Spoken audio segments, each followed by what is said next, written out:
Hello everyone, welcome back to my channel. दोस्तों, आज की वीडियो में हम जानेंगे कि हम कैसे घर में ही ऑर्गेनिक लिक्विड फर्टिलाइज़र बना सकते हैं। अगर आप मार्केट वाली केमिकल फर्टिलाइज़र्स यूज़ नहीं करना चाहते अपने प्लांट्स में, तो ये आप सिंपल सा प्रोसेस बना के आप इजीली घर में ही ऑर्गेनिक फर्टिलाइज़र यूज़ कर सकते हैं अपने प्लांट्स के लिए।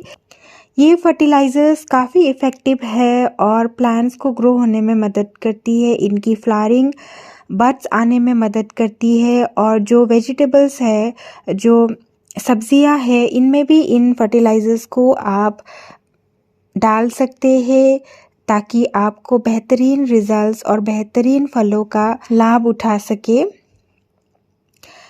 तो चलिए, आज मेरे पास ये 7 तरह की ऑर्गेनिक लिक्विड फर्टिलाइज़र है। तो चलिए दोस्तों, आज की मेरी वीडियो को शुरू करते हैं। सबसे पहले हम शुरुआत करेंगे अंडे के छिलके या एगशेल लिक्विड फर्टिलाइज़र से।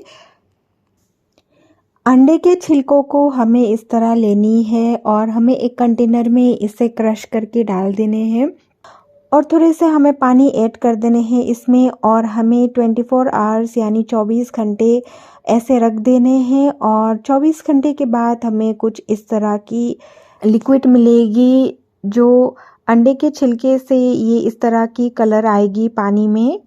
तो सिंपली हमें छन्नी से छन देनी है, इनके जितने भी शेल्स है इन्हें हमें अलग कर देने हैं पानी से। इस फर्टिलाइज़र को हम डायरेक्टली प्लांट्स में लगा सकते हैं। अंडे के छिलकों में 95% कैल्शियम होती है दोस्तों, और ये कैल्शियम हेल्प करती है प्लांट्स को ग्रो होने में। अगर किसी भी प्लांट की ग्रोथ रुकी हुई है, इनकी लीव्स मुड़ी हुई है, कर्ली हुई है और इनके जो ब्राउन स्पॉट्स आए हुए हैं लीव्स में, वो सारी प्रॉब्लम्स इस फर्टिलाइज़र से ठीक हो जाती है। और इस फर्टिलाइज़र को हमें हर 15 दिन में या तो हर 30 दिन में प्लांट्स में डाल देनी है। नेक्स्ट हमारी जो फर्टिलाइज़र है दोस्तों, ये है सरसों खली फर्टिलाइज़र, और ये भी एक बहुत ही बढ़िया खाद है जो हमारी जो प्लांट्स की रूट्स है इसे ग्रो करने में मदद करती है और प्लांट्स की ग्रोथ को बूस्ट करती है। ये फ्लावरिंग में भी हेल्प करती है। हमें सिंपली खल को इस तरह लेनी है और इनमें पानी ऐड कर देनी है और इसे भी हम 24 आवर्स यानी 24 घंटे के लिए रख देंगे।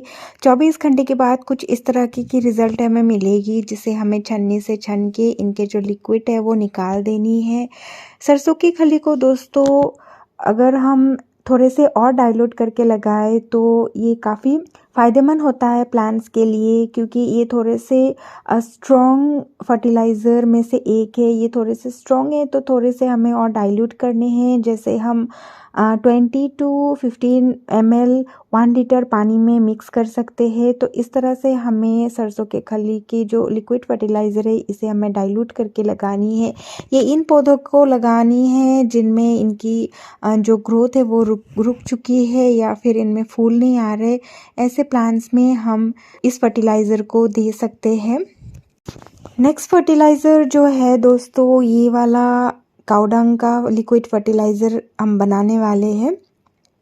इसे भी सिंपली हम इस तरह ड्राई काउडंग जो काउडंग केक है इसे लेंगे और इस तरह पानी में रख देंगे। इसे भी हम 24 घंटे के लिए ही रखेंगे और 24 घंटे के बाद हमें इस तरह की रिज़ल्ट मिलेगी। और दोस्तों, काउडंग लिक्विड फर्टिलाइज़र या तो काउडंग फर्टिलाइज़र को हम ऐसे ही यूज़ कर सकते हैं, डायरेक्टली प्लांट्स में डाल सकते हैं।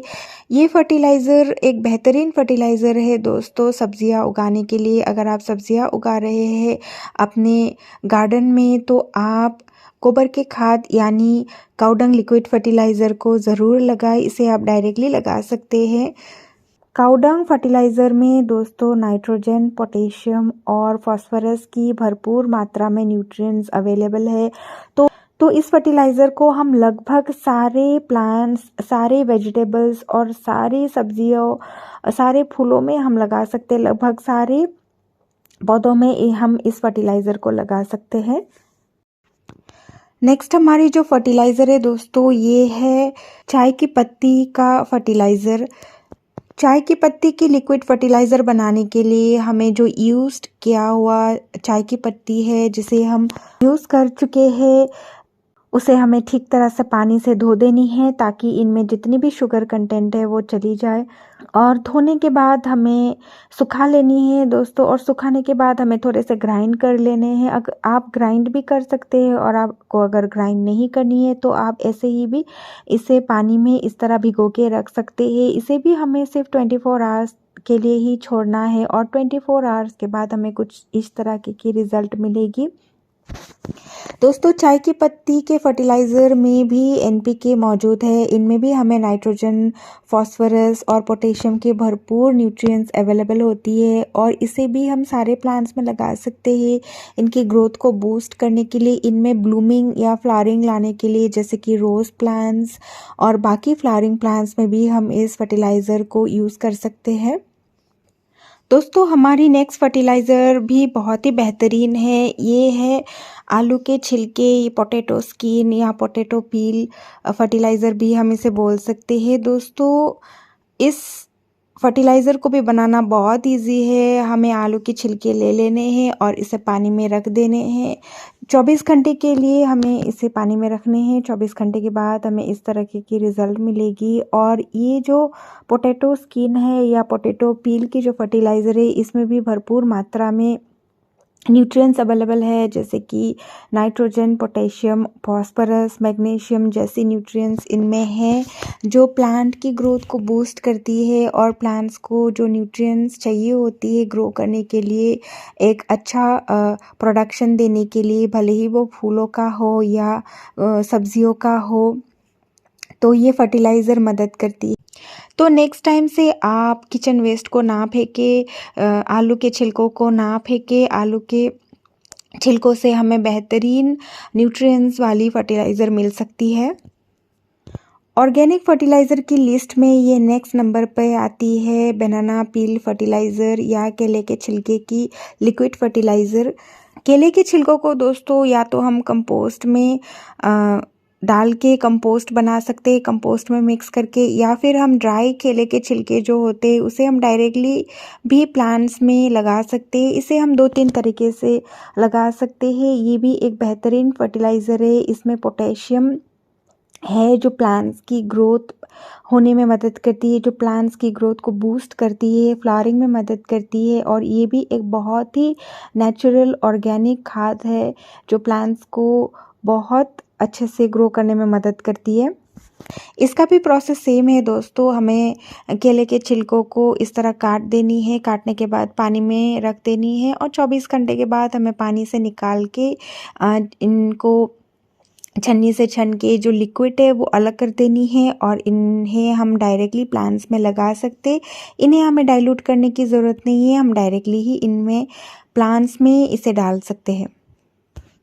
हमारी आज की वीडियो की लास्ट लिस्ट में है दोस्तों ये ऑनियन पील लिक्विड फर्टिलाइज़र या ऑनियन पील की फर्टिलाइज़र।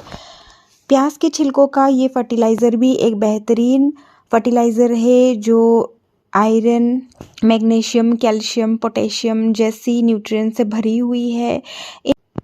इस फर्टिलाइज़र को तैयार करने का भी तरीका लगभग सेम है दोस्तों। इसे प्याज के छिलके हमें ले लेनी है, प्याज के छिलकों को हमें पानी में भिगो के रख देने हैं। इसे भी हमें 24 घंटे ही रखनी है, और 24 घंटे के बाद हमें इसे छान के इनकी लिक्विड निकालनी है, और इस लिक्विड को हम डायरेक्टली प्लांट्स में लगा सकते हैं। ये हम उन प्लांट्स में लगा सकते हैं जिन प्लांट्स की जो फ्लावरिंग या तो फलों की क्वालिटी उतनी अच्छी नहीं आती है, इनकी जो प्रोडक्शन होती है वो छोटे होते या तो सड़े हुए निकलते हैं। तो ब्लूमिंग साइज़ को बनाने के लिए या फ्रूटिंग साइज़ को बनाने के लिए और क्वालिटी फ्रूट या तो क्वालिटी वेजिटेबल या तो क्वालिटी फ्लावर हमें उगाने के लिए ये वाली फर्टिलाइज़र बहुत ही यूज़फुल है, और ये भी एक किचन वेस्ट ही है दोस्तों। दोस्तों लिक्विड फर्टिलाइज़र बनाने के बाद जो बची हुई छिलके वगैरह रह जाते हैं, इन्हें आप कंपोस्ट बिन में भी डाल के हम बाकी किचन वेस्ट के साथ इसे कंपोस्ट बनाने की प्रोसेस में लगा सकते हैं। तो इस तरह हमारी कोई भी चीज़ ज़ाया नहीं जाएगी और हम हर एक चीज़ को अच्छी तरह से यूज़ कर सकते हैं। मार्केट वाली एनपीके में बहुत सारी केमिकल्स होती है दोस्तों, जो हमारी सेहत के लिए बिल्कुल भी अच्छी नहीं है। और अगर ख़ास करके हम सब्जियां उगा रहे हैं मार्केट वाली एनपीके से, तो ये हमारे शरीर को बहुत नुकसान पहुंचाती है। तो इसके विपरीत हम ये ऐसे वाले ऑर्गेनिक फर्टिलाइज़र, जो लिक्विड फर्टिलाइज़र हम घर में ही आसानी से बना सकते हैं और हमारे प्लांट्स को दे सकते हैं। इससे हमारे प्लांट्स भी हेल्दी होंगे और हमारे शरीर भी स्वस्थ रहेंगे। तो दोस्तों आज की मेरी वीडियो में बस इतना ही। आशा करती हूँ आपको मेरी वीडियो अच्छी लगी होगी, और अगर अच्छी लगी तो please like share and subscribe, और मेरी वीडियो को लास्ट तक देखने के लिए थैंक यू सो मच। मिलते हैं आप लोगों से मेरी अगली वीडियो में, तब तक के लिए stay safe and keep gardening. Thank you.